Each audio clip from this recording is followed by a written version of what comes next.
Hi friends, இப்போ நம்ம மகாநதி பார்க்க போகிறோம். மகாநதியில் வந்து கடவுள்கிட்ட வேண்டிக்கிட்டே வராராமா. மூஞ்சில் பல டென்ஷனோட வராரு. சும்மா வேறு லெவலில் கில்லிய மாதிரி சொல்லி அடிக்கிறதுக்குனே வராரு. யாருன்னு பார்க்குறீங்களா? நம்ம மகாநதியோட ஹீரோ விஜய் தாங்க. கரெக்டாக வந்துட்டு இவர் வந்துட்டு கார்லேயே வந்துட்டு இவர் வந்து கடைசியில் ஒரு வீட்டை கதவு தட்டுறாராம். கரெக்டாக கண்டுபிடிச்சிட்டேப்பா, எப்படிப்பா உன்னால் எப்படி முடியுது அப்படிங்கிற மாதிரி தான் இருக்குது. தட்டின உடனே வந்து நிற்கிறாங்க நம்ம ஹீரோயினி.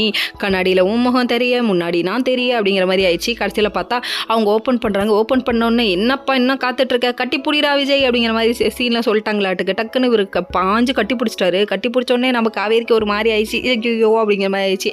ஆனால் ஃபேன்ஸுக்கு எல்லாம் ஜாலியாக தான் இருக்கும். அதுக்கப்புறம் பார்த்தீங்கன்னா வேற லெவல் ஃபீலிங்ஸ்ப்பா, உனக்கு என் மேலே பாசம் இருக்காப்பா அப்படிங்கிற மாதிரி ஆயிடுச்சு. நம்புங்க காவேரி, நம்புங்க, நம்பினா தான் வந்து சோறு அப்படிம்பாங்கல்ல, அந்த கதை தாங்க இது. அதனால் வேறு வழி இல்லையே, அதனால் நம்பி தான் ஆகணுங்கிறதுக்காக அவங்களும் நம்பிட்டாங்க. வேறு லெவல் ஃபீலிங்ஸ்ப்பா அப்படிங்கிற மாதிரி ஆயிடுச்சு. கடைசியில் முழுசாக நினைஞ்சாச்சு. முக்காடு எதுக்கு அப்படிங்கிற மாதிரி தான் இருந்தது.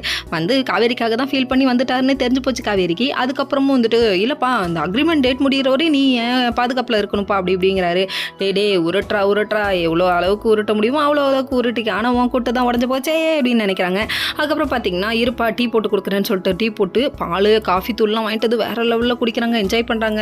அதுக்கப்புறம் ஒரு தூக்கத்தை போட்டார். நான் 2 நாள் ரெஸ்ட் எடுக்கணும், என்ன டிஸ்டர்ப் பண்ணாத, 2 நாள் கழிச்சு நம்ம ஊருக்கு போயிருக்கலாம். முதல்ல தாத்தாட்ட பேசுன்னு ஃபோனை கொடுக்க, தாத்தா ஒரு பக்கத்து ஃபீலிங்ஸை போட்டார். என்னதான் திட்டினாலும் நாங்கள் தானே உன் குடும்பம், எப்படி நீங்கள் இருந்து போகலாம் அப்படின்னு சொல்லிட்டு 1008 கேள்வி கேட்டார். சரிப்பா, இவரை ஒரு வழியாக சமாளிச்சாச்சுப்பா, வயசான காலத்தில் 2 பேர் பார்த்து பத்திரமா வாங்கப்பா அப்படின்னு சொல்லிட்டாரு. அதுக்கப்புறம் பார்த்தீங்கன்னா இவங்க 2 பேர் வந்துட்டு 2 நாள் தங்கலான்னு ஒரு பிளான் பண்ணுதுங்க. வேற லெவல் பிளானிங் அப்படிங்கிற மாதிரி ஆயிடுச்சு. இன்னொரு பக்கம் வந்துட்டு கங்காவுக்கு கோவம் வருது விஜய் பற்றி சொன்னோன்னே. விஜய் வந்துட்டு நம்ம என் கடைக்கு வந்தார். விஜய் வந்தார்னா என்ன இளைய தளபதியாக வந்தார், ஏங்க இப்படி சீனை போடுறீங்க?